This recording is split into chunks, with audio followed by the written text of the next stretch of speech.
till I can't no more. I got the horses in the back. Horse stock is a Assalamualaikum warahmatullahi wabarakatuh. Perkenalkan, nama saya Awal Saputra. Saya di sini adalah guru produk kreatif dan kewirausahaan. Nah, pada kesempatan ini saya akan menjelaskan menentukan indikator keberhasilan tahapan produksi massal. Apa itu produksi massal? Produksi massal adalah produksi yang dibuat dalam jumlah yang banyak atau produksi yang dilakukan secara besar-besaran. Contoh dalam bidang pabrik, home industry.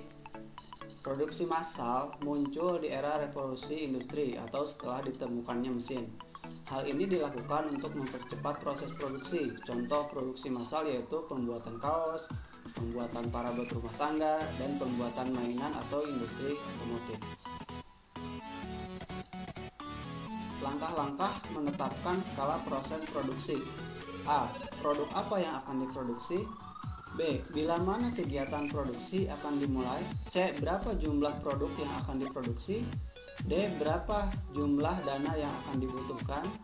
E. Berapa banyak tenaga kerja yang diperlukan?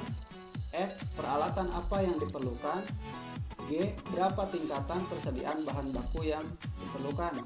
Dalam hal ini, sebuah manajemen produksi harus berkesinambungan antara satu sama lain.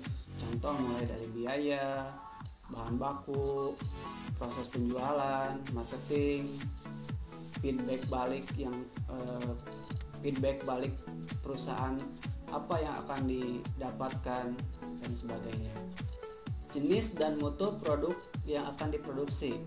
Untuk menetapkan skala proses produksi dan jasa, ada beberapa jenis dan mutu serta sifat produk yang perlu diperhatikan dan dipertimbangkan, yakni sebagai berikut. Yang pertama, apakah produk yang akan diproduksi itu tahan lama? Contoh dalam bidang kaos, mungkin tidak ada expirednya dibandingkan dengan bahan-bahan makanan, minuman, dan sebagainya. Yang kedua, apakah mutu produk yang diproduksi itu tergantung pada biaya persatuan? Nah, jumlah produksi massal biasanya jumlah satuan lebih mahal dibandingkan dengan jumlah banyak atau massal. Yang ketiga, apakah produk yang akan diproduksi itu mempunyai sifat permintaan musiman atau tidak? Nah, contoh misalkan dalam segi kaos, misalkan produksi kaos. Nah, tren yang sekarang yang ada itu misalkan kaos-kaos yang bertema musik, gitu kan, kaos-kaos yang bertema partai atau dan sebagainya, gitu kan ya. Nah, dalam hal ini musiman berarti hanya sebatas sesaat, tidak untuk berkelanjutan. Yang keempat, apakah produk yang akan diproduksi itu customer good atau produk good? Dalam artian diterima oleh customer atau diterima oleh si pengkonsumsi produk tersebut. Faktor perencanaan proses produksi dan jasa.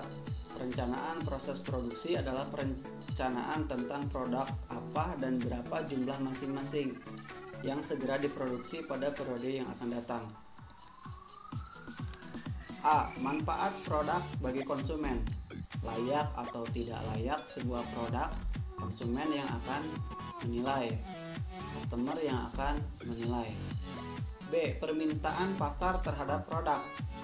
Ketika sebuah produk itu diterima oleh konsumen, diterima oleh pangsa pasar, customer, dan sebagainya, maka permintaan produk itu akan naik signifikan, naik. C. Potensi usaha seorang wirausahawan untuk memperoleh keuntungan. Dari segi konsumen menerima dan pangsa pasar terhadap produk itu dapat diterima oleh masyarakat, maka seorang wirausahawan akan memperoleh keuntungan dalam segi penjumlahan produksi massal. D. Fasilitas operasi proses produksi. Hal ini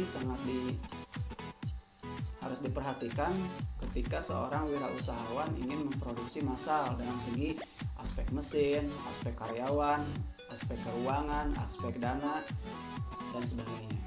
Kekuatan persaingan dari perusahaan lain. Contoh misalkan kita membuat sebuah produk desain kaos, desain sendal, atau desain miniatur mainan gitu kan ya. Nah, kita harus tahu bahwa produk yang akan kita hasilkan itu apakah ada saingan. Nah, dalam hal saingan itu dari segi seninya kah, dari segi harganya kah, dan sebagainya, itu harus menjadi sebuah pertimbangan dari seorang wirausahawan. F.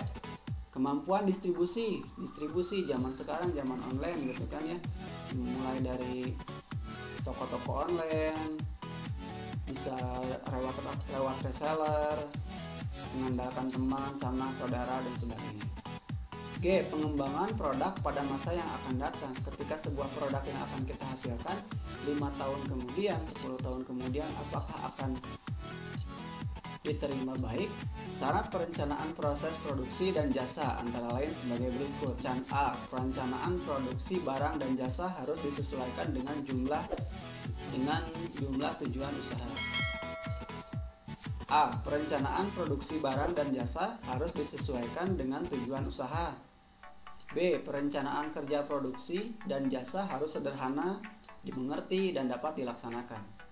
C. Perencanaan produksi dan jasa harus memberikan analisis dan klasik. Baik, demikian paparan materi untuk pertemuan kali ini. Jika ada yang ditanyakan, silakan bertanya. Semoga kita bisa bertatap muka kembali di sekolah dalam keadaan sehat. Demikian, Assalamualaikum warahmatullahi wabarakatuh.